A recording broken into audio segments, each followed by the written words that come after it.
임종석 전 대통령 비서실장이 퇴근길 저녁 인사에 나섰습니다.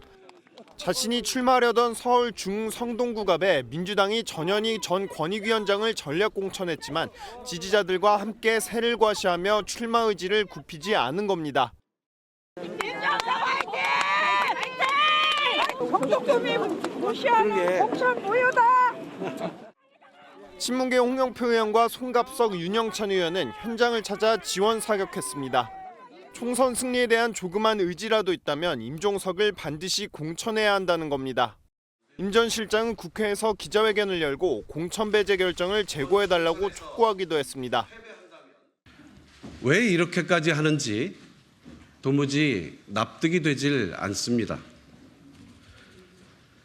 이재명 대표와 최고위원회에 묻고 싶습니다. 정말 이렇게 가면 총선에서 이길 수 있습니까? 임 전 실장은 중성동갑은 지난 대선에서 이재명 후보가 패배한 대표적 민주당 약세 지역이라며 당이 유권자 지형과 현재 정서를 고려한 게 맞냐고도 따져 물었습니다. 최고위에서 재고 요청이 받아들여지지 않으면 최종 거취를 결정하겠다고 최후 통첩도 날리며 탈당 뒤 무소속 출마 가능성도 열어놨습니다. 예전에 김대중 대통령께서 정치는 생물이라고 말씀하셨습니다. 이재명 대표는 변화에 있어선 반발이 필연적이라며 재고의 여지가 없음을 시사했습니다. 민주당은 임 전 실장의 출마를 요청했던 서울 송파갑의 조재희 전 한국폴리텍대학 이사장을 후보로 확정했습니다. 임종석 전 대통령 비서실장이 기자회견을 하던 시각, 이재명 민주당 대표는 직장인들의 목소리를 듣겠다며 현장을 찾았습니다. 이어진 취재진과의 대화에서 이 대표는 1년 전에 정해진 규칙 안에서 진행되고 있는 공천 운영에 문제 제기는 부적절하다며 탈당 의원들에 대한 입장을 밝혔습니다. 입당도 자유고 탈당도 자유입니다. 경기를 하다가 질 것 같으니까 경기 안 하겠다. 이런 거 별로 그렇게 이렇게 국민들 보시기에. 또 당내 계파 갈등과 관련해 같은 뿌리에서 나온 거대한 나무의 한 부분들이라며 명문 정당에 대한 국민 기대에 맞춰 단합하겠다고 강조했습니다. 국민의힘 공천을 구태의연한 기득권 지키기라고 평가하고 후유증이나 혼란은 더 크다면서 언론이 민주당 상황을 왜곡하고 있다고 주장했습니다. 이 심판의 역할을 해야지 상대 선수가 돼서 공격할 뿐만 아니라 사실을 왜곡해서 상대편을 들어서야 되겠습니까? 이 대표는 현역 의원을 뺀 정체불명의 여론조사에 대해서도 전략적 판단을 위한 정당의 일상적 활동이라며 반드시 현역 의원을 넣고 조사해야 된다는 법은 없다고 맞받았습니다. 이재명 대표는 이번 총선에서 정권을 반드시 심판해야 한다며 당내 갈등은 충분한 대화로 원만하게 해결하겠다고 밝혔습니다. 지금 친이재명, 친문재인 이 계파 갈등이 민주당에서 심각하잖아요. 이 친문재인계를 중심으로 이재명 대표가 문재인 전 대통령의 부탁을 지금 거절하고 있는 것 아니냐 이런 이야기 나오고 있다면서요.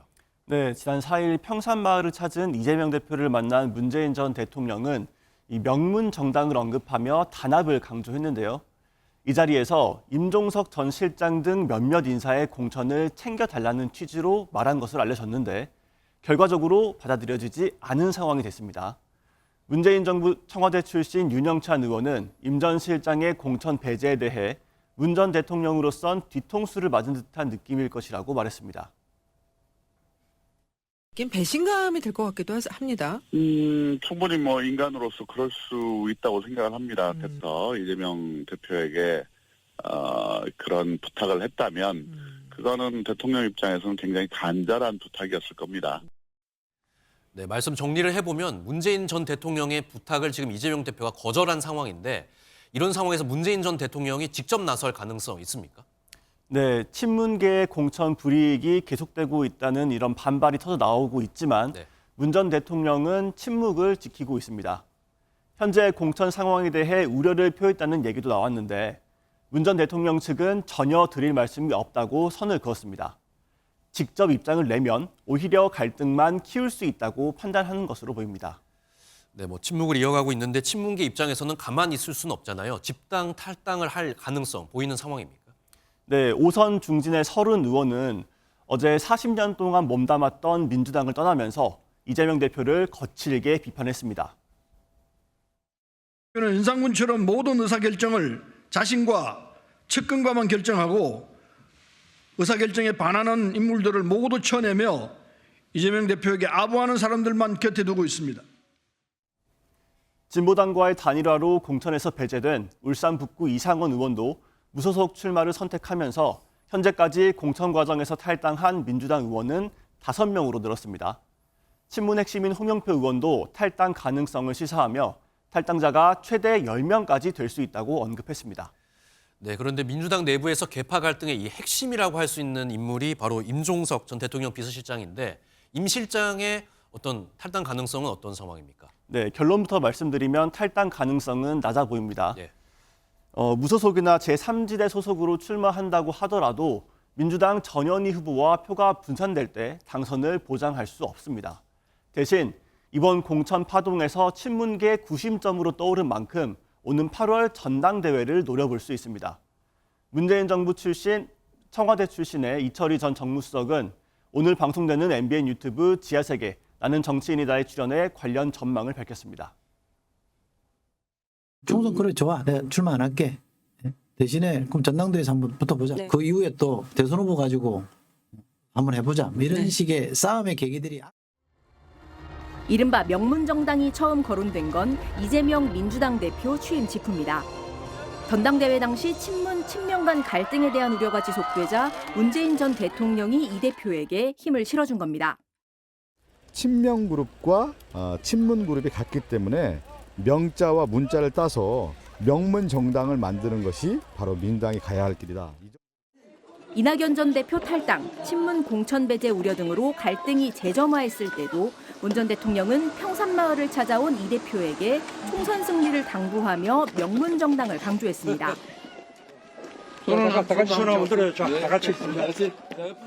당시 문 전 대통령은 이 대표와 30분간의 비공개 회담에서 노영민 전 대통령 비서실장과 이해찬 당시 민주당 대표의 21대 총선 불출마를 거론하며 대표 측근부터 희생해야 한다고 말한 걸로 알려졌습니다. 하지만 친명계 희생 없이 친문계 공천 불이익이 이어진다는 반발 속에도 문 전 대통령은 침묵을 이어가고 있습니다. 현재 공천 상황에 대해 우려를 표했다는 얘기도 나왔는데 문 전 대통령 측은 전혀 드릴 말씀이 없다고 선을 그었습니다. 오히려 갈등만 키울 수 있다고 판단하는 걸로 보입니다. 문 전 대통령은 조국 전 법무장관 신당 창당엔 불가피성을 이해한다며 힘을 싣기도 했습니다. 민주당 공천관리위원회가 새로 지정한 전략공천지는 모두 6곳입니다. 서울 성북구 을, 인천 부평구 을, 경기도 오산시, 경기도 용인시 갑, 청주시 서원구, 청주시 청원구 이상 6개 지역을 전략지역으로. 이 중 경기 용인시 갑을 제외하면 5곳이 모두 민주당 의원이 현역인 지역입니다.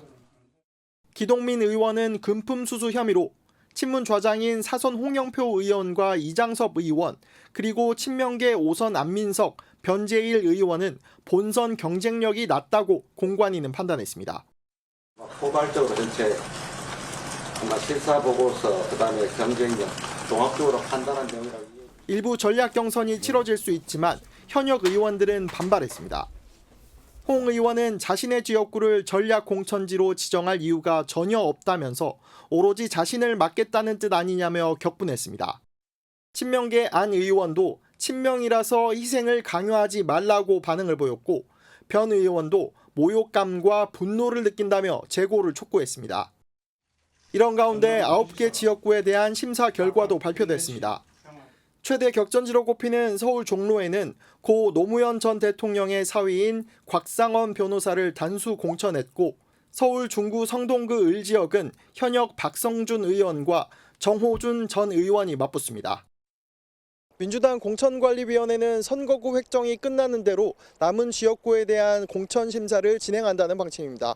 40년 동안 몸담았던 민주당 탈당을 선언하는 자리에서 서른 의원은 이재명 대표를 거칠게 비판했습니다. 윤상군처럼 모든 의사결정을 자신과 측근과만 결정하고 의사결정에 반하는 인물들을 모두 쳐내며 이재명 대표에게 아부하는 사람들만 곁에 두고 있습니다. 서 의원은 이낙연 대표의 새로운 미래로 합류할 가능성이 열려 있다며 조만간 거취를 정하겠다고 했습니다. 하위 평가를 받은 비명계 의원들을 중심으로 집단 행동이 현실화될 가능성도 커지고 있습니다. 친문 핵심인 홍영표 의원은 탈당 가능성을 시사하며 탈당자가 최대 10명까지 될 수 있다고 언급했습니다. 박영순 의원을 영입한 새로운 미래는 비명계 의원들을 추가로 흡수해 지지율을 끌어올린다는 계획입니다.